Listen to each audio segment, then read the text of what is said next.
यहाँ दर्द ही मिलता है।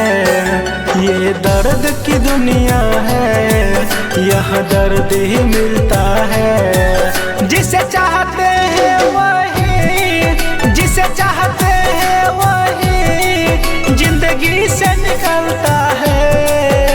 ये दर्द की दुनिया है, यहाँ दर्द ही मिलता है।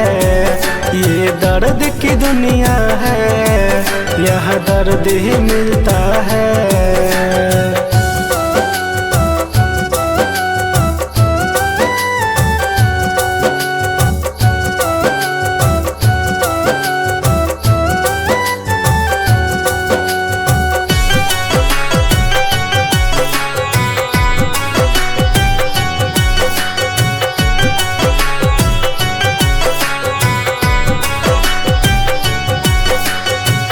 आँखों में नींद नहीं, दिल में करार है।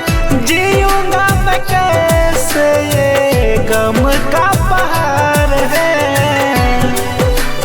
हो आँखों में नींद नहीं, दिल में करार है। जीऊंगा मैं कैसे, ये गम का पहाड़ है।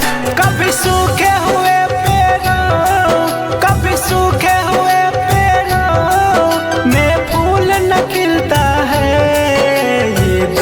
की दुनिया है, यहाँ दर्द ही मिलता है।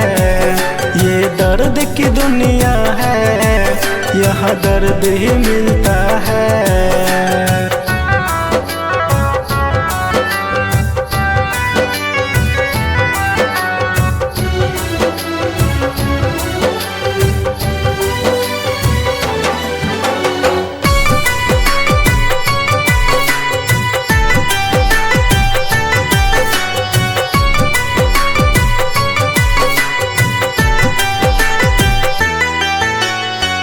पत्थरों का दिल क्यों ना सीने में होते हैं। टूटे हुए दिल को भी जीने नहीं देते हैं।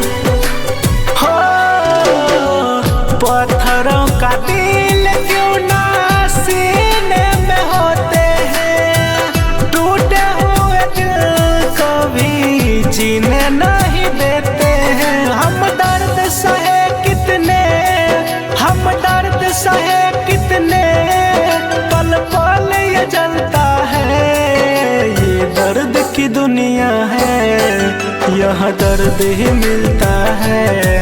ये दर्द की दुनिया है, यहाँ दर्द ही मिलता है।